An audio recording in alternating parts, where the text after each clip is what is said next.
Olá a todas e a todos, dando continuidade ao nosso curso, nessa nossa videoaula de hoje nós iremos trazer uma discussão que perpassou a última videoaula, que é a ideia do mérito.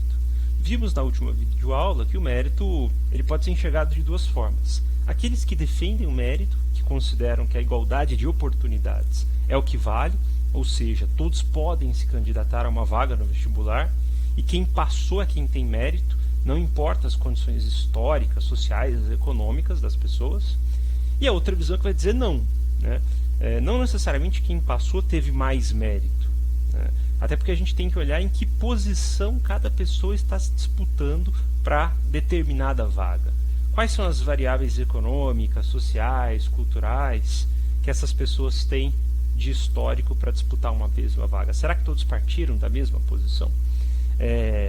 Claro que a gente observa que desde a saída do sistema absolutista para um sistema capitalista como o nosso, de um modo geral, em algumas partes do mundo ainda não é ou não serão, a gente tem uma conquista, que é o fato de no nosso sistema capitalista todos terem o direito, a oportunidade a se candidatar a uma determinada vaga. Todos podem, porém nem todos chegarão lá, já que o nosso sistema é excludente. Um exemplo simples desse é uma vaga no vestibular, num curso concorrido como medicina. Se a gente considerar uma vaga, geralmente numa instituição pública, para 130 candidatos, é dizer que um candidato aprovado, 129 candidatos não foram aprovados a essa mesma vaga. Então isso mostra que esse sistema de uma certa forma é excludente, e quem tem mérito é aquele que consegue chegar na frente dos 129. Enfim, são duas disputas de narrativa sobre o conceito da meritocracia. Hoje, a nossa pergunta orientadora, tendo como pano de fundo isso, é: inteligência emocional ou capital cultural? O que nós observamos muitas vezes no que a gente chamou do mainstream, no pop management, que a gente já teve uma videoaula sobre isso, que no campo da administração hoje, a ênfase na ideia da inteligência emocional é um pré-requisito para se alcançar o sucesso.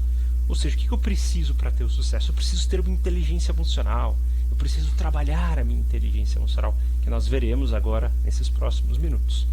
Porém, nós também traremos uma segunda visão que vai dizer o seguinte: será mesmo que é uma inteligência emocional, ou que está por detrás disso é um capital, não econômico, mas cultural, que garante o sucesso daqueles que chegaram lá? Enfim, essa é a nossa proposta hoje, responder a nossa pergunta orientadora. Inteligência emocional ou capital cultural, que é o que garante, ou uma das condições para o dito sucesso profissional, por exemplo. Pois bem, inteligência emocional. O que é inteligência emocional? Esse termo ficou bastante conhecido a partir desse livro do Daniel Goleman, em meados da década de 90, indico a leitura para quem tiver interesse, que ele fez um estudo longitudinal entre ex-alunos, egressos das universidades, de algumas das principais universidades americanas, e o que ele constatou? Ele constatou que aqueles profissionais ditos de sucesso, que nós vimos na última videoaula, vestindo colarinho branco, com condições econômicas elevadas, ocupando altos cargos nas profissões, não eram necessariamente os melhores alunos. Pelo contrário, ele observa que aqueles alunos que eram muitas vezes medianos foram, e que em contrapartida participavam de festas, de eventos sociais, que eram descolados, que eram populares nas universidades, foram aqueles que obtiveram os melhores resultados. O que ele vai desenvolver enquanto tese? Que a inteligência cognitiva, o QI, que a gente chama do indivíduo inteligente na capacidade analítica de resolver problemas, de fazer exercícios, ele é importante, porém, para apenas 20% dos casos do sucesso profissional. Os outros 80% não estão relacionados necessariamente ao QI. Ou seja, vocês que estão assistindo essa videoaula agora, se você não tem um bom CR, um coeficiente de rendimento, não se preocupe. Isso não é condicionante do sucesso. Isso envolve apenas 20%. Agora você que está indo nas festinhas do diretório acadêmico, do centro acadêmico, do DCE, você que vai para as micaretas da vida e que não vai muito bem na universidade, talvez você consiga alcançar o sucesso em virtude da inteligência emocional. Esse é um conceito que está sendo vendido hoje, inclusive como consultoria, que está em voga, e que vem ilustrar a importância de considerar não apenas o desempenho acadêmico, mas outras variáveis. Mas enfim, professor, como é que eu posso desenvolver então essa magia da inteligência emocional para alcançar o meu sucesso, né? Bem, vamos ver então o que alguns especialistas dizem sobre a inteligência emocional. Peguei do guia do estudante, né, que fala o que é inteligência emocional, como ela pode ajudar na carreira, né? E aí, segundo especialistas, a inteligência emocional é influenciada também por traços da personalidade. Mas como que eu desenvolvo isso? Será que é uma coisa determinada pela personalidade? Eu peguei aqui do site da Sociedade Brasileira de Coachings, que nós teremos, a nossa próxima videoaula será sobre os coachings, né? Que a inteligência emocional é a chave do sucesso. O que eu preciso aprender para conquistar a inteligência emocional? Bem, como desenvolver a inteligência emocional? Então, sigamos alguns passos aqui. Observar o seu próprio comportamento e refletir sobre ele.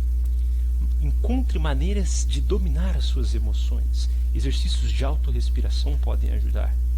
Lide melhor com seus sentimentos negativos. Então você agora que está nesse período de pandemia, meio para baixo, lide bem com isso. Trabalhe com a sua autoestima, se sinta confiante, como o nosso querido Neymar, né? Que nos ajudou muito na final da Champions. Pratique a arte da resiliência e desenvolva a empatia. Esse conjunto de orientações da Sociedade Brasileira de Coaching é fundamental para tal. Se vocês quiserem também uma segunda orientação, vocês podem buscar também na Sociedade Brasileira de Inteligência Emocional, que ela é uma referência em treinamentos e tudo mais, criada em 99 no Brasil. Ela vai dizer o seguinte: vocês podem fazer esse treinamento aqui desse grupo, né, Lotus, e vocês vão aprender tudo o que vocês precisam sobre inteligência emocional, desde que vocês, claro, vivenciam a imersão de 3 dias em contato direto com especialistas sobre a inteligência emocional. Enfim, trazendo essas questões para ilustrar como que o mainstream, como que o pop management utiliza dessas alternativas quase que de autoajuda para dizer que a inteligência emocional é o que a gente estava comentando nas últimas videoaulas. Trata-se daquela habilidade política, muitas vezes, do indivíduo, de saber lidar nas organizações, compreender as entrelinhas das organizações, ser relacionado e muitas vezes conseguir alcançar esses postos. O que a inteligência emocional mostra para nós, de uma certa forma?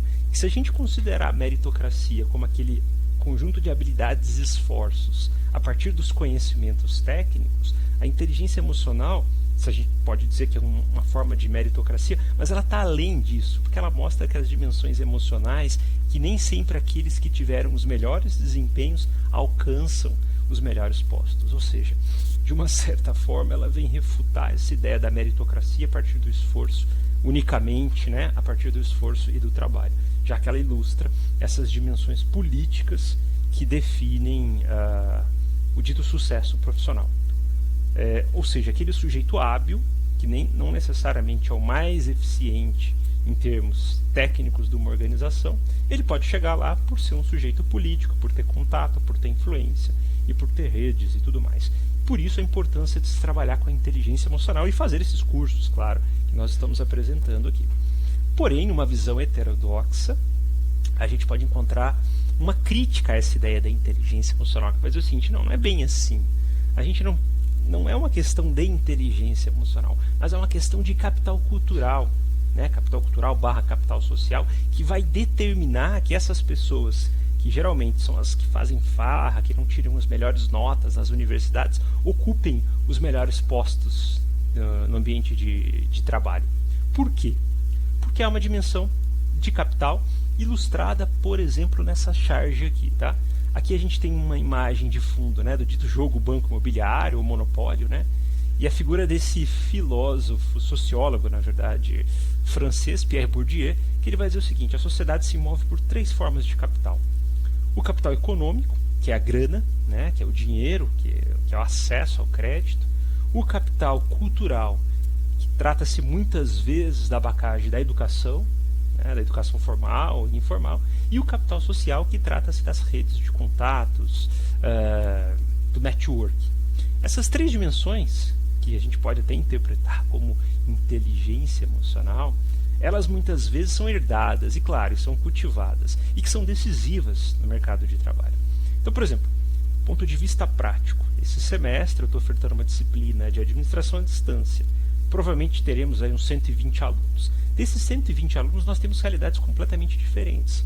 Nós temos pessoas que estão na universidade única e exclusivamente porque têm recursos de bolsas assistenciais do governo, né, que graças a essas bolsas de auxílio, de bolsas de atividade, possibilitam que o estudante dê continuidade no estudo, que se não tivesse essa bolsa teria que estar trabalhando. Essa pessoa muitas vezes é a primeira da família a entrar no curso superior, muitos vieram de escola pública, tiveram acesso pelas políticas de cotas muitas vezes, e que são vitoriosos quando comparado com seus familiares ou até com seus vizinhos. Os primeiros a entrar numa universidade, diga-se de passagem, onde eu atuo, quem está fazendo esse curso agora de administração, na UFSJ, uma universidade pública. Então isso já é uma ascensão social, né? Nós temos também aqueles estudantes que sempre foram da classe média, né, e que estudaram em escolas públicas ou particulares com certo padrão de qualidade e que deram continuidade aos percursos dos pais. E nós temos uma minoria que é uma elite, que tem condições abastadas, tem dinheiro, que está fazendo aí talvez o curso para gerir os negócios dos pais. Claro que não as categorias anteriores que eu comentei anteriormente não ilustram isso. Mas essas três realidades diferentes, vocês agora assistindo essa disciplina aqui de administração, todos são os mesmos, todos vocês são a matrícula. Porém, quando vocês se formarem, a gente vai ver, todos com mérito de terem formado no tempo necessário, que na maioria das vezes não é o que acontece, nós vamos ver as distinções daqueles que formaram. Alguns vão formar e vão ter que talvez fazer um mestrado ou doutorado, vão ter que conseguir um emprego diretamente para pagar as contas. Outros já vão formar e já vão ter o quê? Uma reserva talvez dos pais, e outros já vão ter todo um patrimônio construído única e exclusivamente no esforço de gerir esse patrimônio dos pais, que é o que a gente chama aqui de capital econômico. E aí, como duas pessoas que formam, por exemplo, num curso de agronomia ou floresta, pegando dois exemplos aqui, ou alimentos, vão disputar no mesmo mercado, sendo que um já tem um capital econômico e o outro está começando sem nada. Mas essa é apenas uma dimensão econômica, professor. Lembra que o senhor falou do seu avô, que ele era pobre e ele conseguiu ir quebrando pedras e conquistou a posição que ele teve? Exatamente. Ele começou lá atrás, mas ele conseguiu ascender, porque o nosso sistema econômico ele possibilita a ascensão. Ele não é uma casta, ainda que as condições não são iguais para todos. Nós temos um segundo fator, além dessa dimensão, o capital cultural. Ainda que todos vocês aqui que estão assistindo essa videoaula e que estão fazendo a disciplina de administração estão formando no mesmo curso, há um background, ou seja, há uma influência anterior. Muitos de vocês talvez tenham tido a experiência de fazer um intercâmbio fora do país, financiado pelos pais. Muitos de vocês, além de estar fazendo a graduação, estudaram inglês nos melhores cursinhos ofertados. Muitos de vocês têm pais, irmãos, tios que dominam idiomas.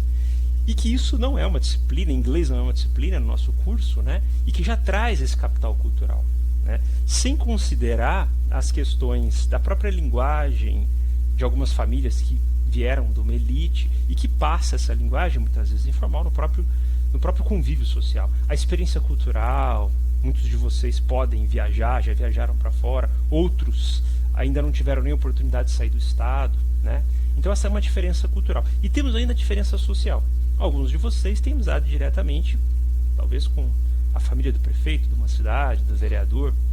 Alguns têm contato diretamente com os empresários de um pequeno setor, de uma cidade. Outros, a rede de contatos não sai do bairro que nasceu, que está inserida. E essa é uma dimensão do capital social.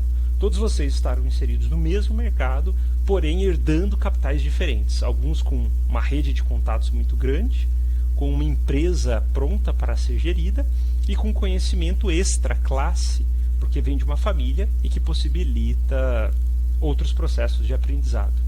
Em compensação, outros começarão em condições adversas, mesmo todos vocês terem, por exemplo, terem formado numa engenharia. Essa é a diferença do capital cultural, social e econômico que Bourdieu ilustra. Então, que inteligência emocional é essa?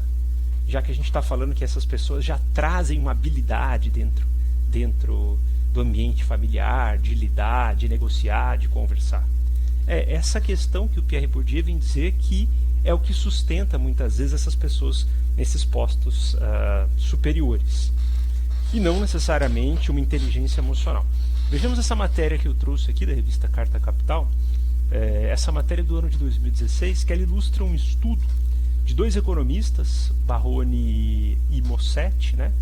O que eles observaram? Eles observaram, por exemplo, na realidade da Itália, que de 1427 a 2011, os mesmos sobrenomes das famílias ricas daquela época mantiveram as mesmas posições atuais. Ou seja, a herança do sobrenome se manteve. Aqueles que eram ricos lá atrás continuaram ricos nesse período de quase 600 anos. Temos um segundo estudo aqui que fez a mesma análise da herança do nome, porém a partir de duas grandes universidades de prestígio, né? Então esse estudo analisou o quê? Esse estudo analisou duas universidades, então o Gregory Clark e o Neil Cummins, eles analisaram o sobrenome de duas universidades prestigiadas americanas, inglesas, que é Oxford e Cambridge. E o que eles observaram? Que os nomes dos estudantes do passado, sobrenomes, eram os mesmos das suas gerações futuras, e que esse fenômeno tem ocorrido em várias partes do mundo. E aí eles dizem o seguinte: que mérito é esse? Não seria o fato dessas famílias já terem todo esse background, todo esse capital cultural, econômico e social, e pela herança ir perpassando para os seus filhos, que sempre começam naquele jogo monopólio, né, à frente, já com mais casinhas do que os outros? Então essa é uma ideia do conceito de capital, que vem questionar a ideia de inteligência emocional. Será mesmo que a inteligência emocional é o que possibilita a ascensão? Ou essa inteligência emocional perpassa uma dimensão cultural, uma dimensão social e econômica que decide os melhores postos de trabalho daqueles que são considerados pessoas de sucesso? O interessante é que numa entrevista do próprio Daniel Kuhlman, que ficou conhecido pelo termo de inteligência emocional, ele vai dizer o seguinte: olha, ele vai dizer que, de fato, 10 a 20% do sucesso profissional está ligado única e exclusivamente às questões do coeficiente de inteligência, e 80% estão ligados a outros fatores. Só que nessa entrevista ele vai mostrar que o conceito dele foi de uma certa forma deturpado, porque as pessoas viram a inteligência emocional como um instrumento, não considerando que esses 80% de vantagem não são simplesmente uma capacidade de saber respirar, de controlar os impulsos, de ser uma pessoa tranquila, uma pessoa que olha para si é positiva. Não, ele fala que inclusive a variável sorte muitas vezes interfere nessa dimensão, além das questões que ele vai ilustrar, que dá a entender que são essas dimensões de capital cultural, econômico e social. Então, mesmo ele sendo um dos propagadores do termo de inteligência emocional, ele traz essa crítica ao dito modelo de autoajuda propagado principalmente no contexto da administração. O que a gente pode concluir com isso, professor? Então, a gente pode concluir que, de fato, é importante vocês desenvolverem, quase cair aqui no vídeo, de fato é importante vocês desenvolverem as questões de inteligência emocional, se a gente entender inteligência emocional como essa habilidade de montar redes de contato, como essa habilidade de compreender o social, como essa habilidade de lidar com as dimensões políticas. Só que a gente não pode esquecer que isso muitas vezes, daqueles que vêm de condições econômicas superiores, já trazem no seu processo de aprendizado essa educação que muitas vezes a própria universidade não dá conta de educar.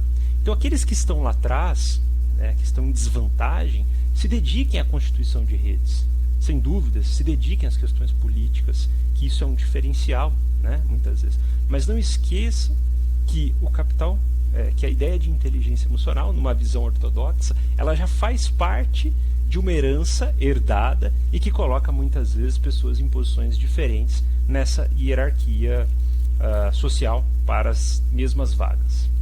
Ok? O que vocês pensam sobre isso? Qual a opinião de vocês? Abro aí para vocês para trazerem comentários, observações a respeito desse tema, que não deixa de ser também um tanto quanto polêmico. Obrigado.